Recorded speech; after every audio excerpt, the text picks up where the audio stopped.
Hi friends, good morning అందరికీ. ఈరోజు Indian మార్కెట్లో ముఖ్యమైన విశేషాలు, ఈ వారంలో ఏమి డేటా ఇండియన్ మార్కెట్ని మూవ్ చేయగలదు, యుఎస్ మార్కెట్ని మూవ్ చేయగలదు, అలాగే గోల్డ్, సిల్వర్, బిట్ కాయిన్ ఈ అన్నిటి మీద ఏ విధంగా ఎఫెక్ట్ ఉంటుంది ఈ వారం చాలా చాలా చాలా ఇంపార్టెంట్ ప్రతి మార్కెట్కి, ఇండియన్ మార్కెట్కైనా యుఎస్ మార్కెట్కైనా. ఈ వారంలో యుఎస్ ఫెడ్ వడ్డీ రేట్లు తగ్గించే నిర్ణయం ఉంది. అది తగ్గిస్తుందా లేదా, అది డిసిజన్ చాలా ఇంపార్టెంట్. డెవలప్ అవుతున్న కంట్రీస్కి వడ్డీ రేటు తగ్గిస్తే చాలా మంచిది. దానివల్ల డాలర్ ఇండెక్స్ డౌన్ అవుతుంది. డాలర్ ఇండెక్స్ డౌన్ అవ్వడం వల్ల మన రూపీ కానీ ఇవన్నీ స్ట్రాంగ్గా ఉంటాయి. దానివల్ల మన దేశంలోకి ఇన్వెస్ట్మెంట్స్ బాగా వస్తాయి. డాలర్ ఇండెక్స్ తగ్గడం వల్ల, యుఎస్ ఫెడ్ ఇంట్రెస్ట్ రేట్స్ తగ్గడం వల్ల ఇవి చాలా ఎఫెక్ట్ చూపిస్తాయి మనకి. ఈ విషయాలన్నీ ఈ వారంలో చాలా చాలా కీలకమైన డేటాస్ అన్నీ ఉన్నాయి. వీటి వల్ల మన మార్కెట్కి చాలా మంచి జరుగుతుంది. చూద్దాం ఈరోజు ఏమేమి ఉన్నాయో చూపిస్తాను, చూడండి. ఈరోజు నిఫ్టీ 50 ఫ్లాట్గా స్టార్ట్ అవుతుంది అనుకుంటున్నా. అంటే ఫ్లాట్ అంత హెవీగా ఉండదు. మ్యాక్సిమం ఒక 50 పాయింట్స్ హైలోనే నిఫ్టీ 50 మూవ్ అవుతుంది ఓపెనింగ్ అవ్వడం. ఈరోజు చూద్దాం ఏ విధంగా ఉంటుందో.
అదే సెన్సెక్స్ వచ్చి 447 అంటే ఫ్రైడే క్లోజింగ్ అనేది ఎన్ని పాయింట్స్ 0.5% పెరిగింది. ఈరోజు 9:30కి ఓపెన్ అవుతుంది. చూడండి, ఫ్లాట్గానే మూవ్ అవ్వచ్చు ఈరోజు. ఎట్లాగే ఈ వారం యుఎస్ ఫెడ్ డిసిజన్ ఉన్నాయి. ఆ విషయాలు కూడా మార్కెట్ మూవ్ అవ్వడానికి ఛాన్స్ ఉంది. అలాగే మెయిన్ ఆసియా మార్కెట్స్లో చైనా, జపాన్ వాళ్ళిద్దరి మధ్య కొంచెం అన్సర్టనిటీ ఉంది. వాటి వల్ల కొంచెం మన ఏషియన్ మార్కెట్స్ కొంచెం జాగ్రత్తగా మూవ్ అవ్వడానికి కొంచెం ఆలోచన చేస్తూ ఉన్నాయి. మ్యాక్సిమం ఎక్కువ నిఫ్టీ 50లో ఎక్కువ ఇన్వెస్ట్ చేయండి. స్మాల్ అండ్ మిడ్ క్యాప్లో తక్కువ ఇన్వెస్ట్ చేయండి. ఎందుకంటే ఎక్కువ అమౌంట్ మ్యాక్సిమం మన స్టాక్ మార్కెట్ కావచ్చు, యుఎస్ మార్కెట్ కావచ్చు, ఏదైనా కానీ చూడొచ్చు. ఇప్పటిదాకా చూడండి, మ్యాక్సిమం 90% ఇన్వెస్టర్లు స్మాల్ క్యాప్, మిడ్ క్యాప్స్లోనే ఇన్వెస్ట్ చేస్తారు. కేవలం 10% మాత్రమే నిఫ్టీ 50లో పెడతారు. ఎందుకంటే నిఫ్టీ 50లో హై రిటర్న్స్ తక్కువ. స్మాల్ క్యాప్, మిడ్ క్యాప్స్లో కొంచెం రిటర్న్స్ ఎక్కువనే వస్తాయి, కాదను. కానీ మనం పెట్టే క్యాపిటల్ సేఫెస్ట్ ఇన్వెస్ట్ వచ్చి నిఫ్టీ 50లోనే ఉంటుంది. ఎక్కువ శాతం మ్యాక్సిమం కరెక్షన్ తీసుకుంటుంది మార్కెట్. కానీ కరెక్షన్ తీసుకున్నా కూడా తర్వాత ఫస్ట్ మూవ్ అవ్వడానికి వాటికే ఛాన్స్ ఉంటుంది ఈ మిడ్ క్యాప్ స్మాల్ క్యాప్ కంటే. దానికోసం ఎలాగ యూఎస్ మార్కెట్స్ అన్నీ యుఎస్ మార్కెట్స్ ఆల్ టైమ్ హైలో ఉన్నాయి. ఆల్ టైమ్ హై ఉంది. ఒకవేళ అది కనుక యుఎస్ మార్కెట్ కరెక్షన్ తీసుకుంటే మాత్రం మన మార్కెట్ కూడా పడడానికి ఛాన్స్ ఉంది. యుఎస్ కదా, యుఎస్ మార్కెట్ పడితే మనకి సంబంధం ఉంటారు. కానీ యుఎస్ మార్కెట్ ప్రపంచంలో ప్రతి మార్కెట్ మీద డిపెండ్ అయి ఉంటుంది. యుఎస్ మార్కెట్ బేస్ చేసుకొని ప్రతి మార్కెట్లో మూవ్ అవుతాయి. Dow Jones all time high, Nasdaq almost అన్నీ, S&P 500 అన్నీ ఆల్ టైమ్ హైలోనే ఉన్నాయి మనకి. అలాగే ఎన్విడియా కారణంగా ఏఐ మొత్తం మూవ్ అవుతుంది. స్టాక్స్ మొత్తం ఎన్విడియా ఒక 2-3% పడిందంటే ఏఐ స్టాక్స్ 5-10% పడతాయి ఎన్విడియా వల్ల. అది కూడా చూసుకోండి. ఇంకా క్రూడ్ ఆయిల్ $60 బ్యారెల్ ఉంది. గోల్డ్ ఈరోజు $4,200. ఇంకా సిల్వర్ ఎలాగో ఆల్ టైమ్ హైలో ఉంది. ఇది కూడా అబ్జర్వ్ చేస్తుండండి. యుఎస్ 10 years బాండ్స్ 4.1 అసలు చాలా హై. 4.1 అనేది చాలా హై. ఎందుకంటే యుఎస్ గవర్నమెంట్ లాస్ట్ 2024లో ఇంట్రెస్ట్ రేట్స్ కట్ చేసినప్పుడు కంటే, అంటే 5.5 ఇంట్రెస్ట్ రేట్స్ ఉన్నప్పుడు యుఎస్లో అప్పటికంటే ఎక్కువ, ఇంకా 4.1 కంటే అప్పుడు ఇంకా తక్కువ ఉండేది బాండ్ ఇల్స్ 10 years రిటర్న్. కానీ ఈరోజు 4.7 to 3.7 to 4% US fed interest rates ఉంది. కానీ అప్పటికంటే కూడా యుఎస్ బాండ్స్ ఇంకా ఎక్కువగానే ఉన్నాయి. వీటి వల్ల కూడా సేఫెస్ట్ అమౌంట్ అన్నమాట రిటర్న్. యుఎస్లో 3.7 to 4% interest rate, US bonds వచ్చి 4.1. చాలా ఈజీ మనీ ఇక్కడ ఇన్వెస్ట్ చేయడం. అందువల్ల మనకి ఇంకా ఫ్లో అమౌంట్ అనేది రాలేదు. అందుకేనే ఈ మిడ్ క్యాప్స్ కానీ స్మాల్ క్యాప్స్ కానీ అంతగా పెరగడం లేదు. US dollar index, US bonds ఈ రిటర్న్స్ ఎప్పుడైతే తగ్గుతూ ఉంటాయో అప్పుడు మన ఇందులో ఇన్వెస్ట్ చేసిన వాళ్ళంతా ఈ మిడ్ క్యాప్స్ స్మాల్ క్యాప్స్లోకి ఎక్కువ ఆస్కారం ఉంది రావడానికి. వీటి వల్లనే మన స్మాల్ క్యాప్స్ మిడ్ క్యాప్స్ మంచి రిటర్న్స్ ఇవ్వడానికి ఆస్కారం ఉంటుంది. ఎప్పుడు ఈ బాండ్ హీల్స్ రిటర్న్స్ తగ్గినప్పుడు. ఇది కూడా అబ్జర్వ్ చేస్తూ ఉంటాయి. యుఎస్ డాలర్ ఇండెక్స్ కూడా సేమ్. డాలర్ ఇండెక్స్ చూద్దాం.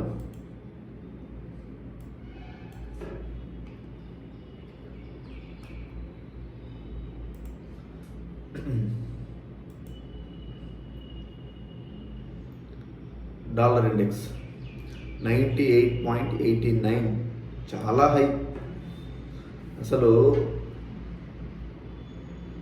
98.89 కనుక ఉంటే అసలు మనలాంటి డెవలప్ అవుతున్న కంట్రీస్లోకి ఇన్వెస్ట్మెంట్స్ చాలా తక్కువ వస్తాయి. Maximum safest investment US dollar. Interest rates తగ్గిస్తే డాలర్ ఇండెక్స్ తగ్గుతుంది. దీనివల్ల మన మార్కెట్కి చాలా మంచిది. దీన్ని కూడా అబ్జర్వ్ చేస్తూ ఉండండి.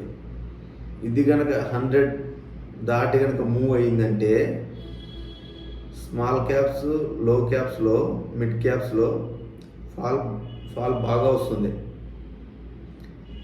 నిఫ్టీ 50 కూడా ఫాల్ అవుతుంది. కానీ అంత ఫాల్ అవ్వదు అనమాట. నిఫ్టీ 50 ఎక్కువ బ్లీడింగ్ జరిగేది mid caps, small caps and crypto కరెన్సీస్లోనే ఎక్కువ శాతం ఫాలింగ్ ఉంటుంది. $100 ఇండెక్స్ 100 దాటితే అది కూడా అబ్జర్వ్ చేస్తూ ఉండండి.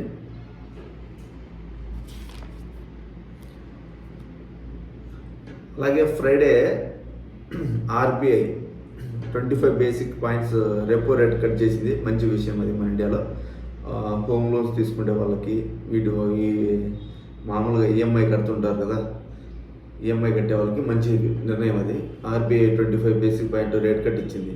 చాలా మంచి విషయం. మన డెవలప్ అవుతున్న ఎకానమీకి అది బూస్ట్ ఇచ్చినట్లే ఆర్బీఐ. వీటి వల్ల కూడా రాబోయే రోజుల్లో మన బ్యాంక్స్ షేర్స్ బాగా మంచి పెరిగే ఆస్కారం ఉంది. ఎందుకంటే వడ్డీ రేటు తగ్గినప్పుడు చీప్ బారో అప్పు బాగా దొరుకుతుంది బ్యాంకుల్లోనే. ఎక్కువ మంది తక్కువ ఇంట్రెస్ట్ రేట్స్కి బ్యాంకులో లోన్లు దొరికినప్పుడు వాళ్ళు రిస్క్ అసెట్స్ అంటే మన స్టాక్ మార్కెట్లో ఇన్వెస్ట్ చేయడానికి ఎక్కువ ఆసక్తి చూపుతారు. వీటి వల్ల స్టాక్ మార్కెట్కి మంచిది. వడ్డీ రేటు ఎక్కువ ఉన్నప్పుడు స్టాక్ మార్కెట్కి మంచిది కాదు. ఇప్పుడు ఆర్బీఐ తగ్గించింది. వీటి వల్ల మన స్టాక్ మార్కెట్కి బ్యాంక్స్కి చాలా మంచిది.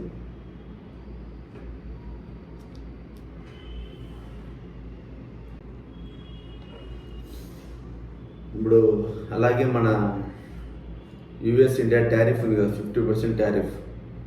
అవి కూడా చర్చలు జరుగుతున్నాయి. యుఎస్ నుంచి ఫైనాన్స్ మినిస్టర్స్ కొంతమంది మన ఇండియాలో ఉన్నారు. వాళ్ళు 5 days వాణిజ్య చర్చలు జరపడానికి సుముఖంగా ఉన్నారు. చూస్తున్నారు రాబోయే నెలలో మన ట్రేడ్ కంప్లీట్ అవ్వడానికి ఆస్కారం ఉంది.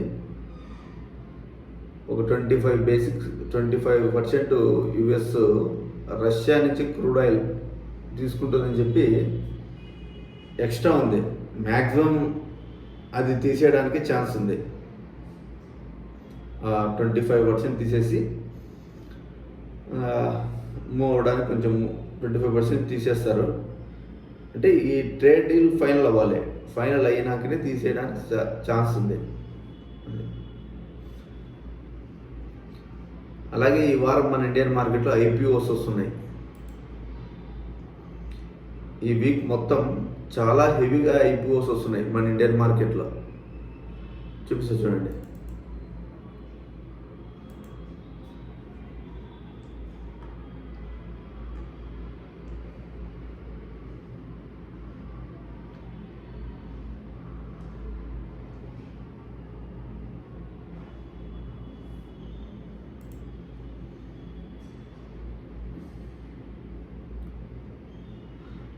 ఆల్మోస్ట్ ఈసారి ఈ వీక్లో 13 ఐపీఓస్ వస్తున్నాయి ఇండియన్ మార్కెట్లో. టోటల్ ఈ 13 కలిసి 85,000 కోట్లు సేకరించాలనుకుంటున్నాయి. ఈ వీక్లో ఐపీఓస్ వస్తున్నాయి అంటే 85,000 crores.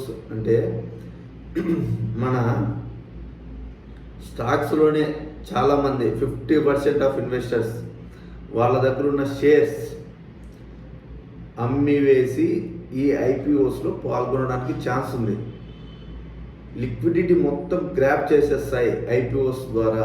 ఇలా చేయడం వల్ల స్టాక్స్ పడడానికి ఛాన్స్ ఉంది. ఇక్కడ అమ్మేస్తారు. ఇక్కడ అమ్మి ఈ డబ్బులు తీసుకొని వెళ్ళేసి ఐపీఓస్లో ఇన్వెస్ట్ చేస్తారు. వీటి వల్ల కూడా కొంచెం స్టాక్స్ ఫాలో అవడానికి ఆస్కారం ఉంది. అది కూడా అబ్జర్వ్ చేయండి. ఈ వీక్లో టోటల్ 13 ఐపీఓస్ వస్తున్నాయి. దాన్ని కూడా అబ్జర్వ్ చేస్తూ ఉండండి. మొత్తం ఓవరాల్గా చూడండి.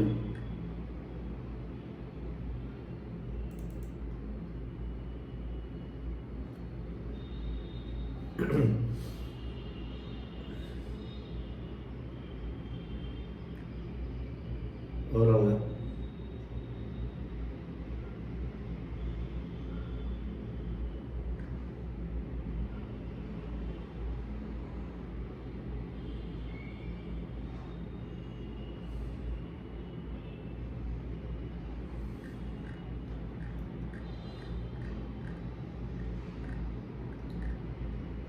వీటి వల్ల కూడా మార్కెట్ కొంచెం ఫాలో అవడానికి ఛాన్స్ ఉంది.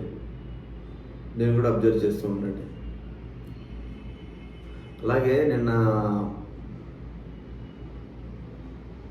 మన రష్యా అధ్యక్షుడు పుతిన్ వచ్చాడు కదా ఇండియాకి. అది కూడా మంచి సక్సెస్ అయింది. 2030 నాటికి India and Russia 100 billion business ఉండాలని ఆశిస్తున్నారు. ఎక్కువ అగ్రికల్చర్, ఆయిల్, డిఫెన్స్ ఈ 3 సెగ్మెంట్స్లో 100 బిలియన్ బిజినెస్, $100 బిలియన్ వ్యాపారం జరగాలని చెప్పి చూస్తున్నారు. ట్రేడ్ డీల్స్ అన్నీ మాట్లాడుకొని వెళ్ళారు. చూద్దాం ఫ్రెండ్స్, ఈరోజు స్టాక్ మార్కెట్ ఎలా ఉంటుందో, ఈరోజు జరిగిన మార్కెట్ మొత్తం అంతా ఎక్కడ ఏం జరిగింది, దేని డేటా ఎప్పుడెప్పుడు వస్తాయి, డేటా వచ్చిన తర్వాత కూడా దాని గురించి కూడా ఎక్స్ప్లెనేషన్ ఇస్తాను. వీటి వల్ల మన మార్కెట్ ఎలా మూవ్ అవుతాయి అనేది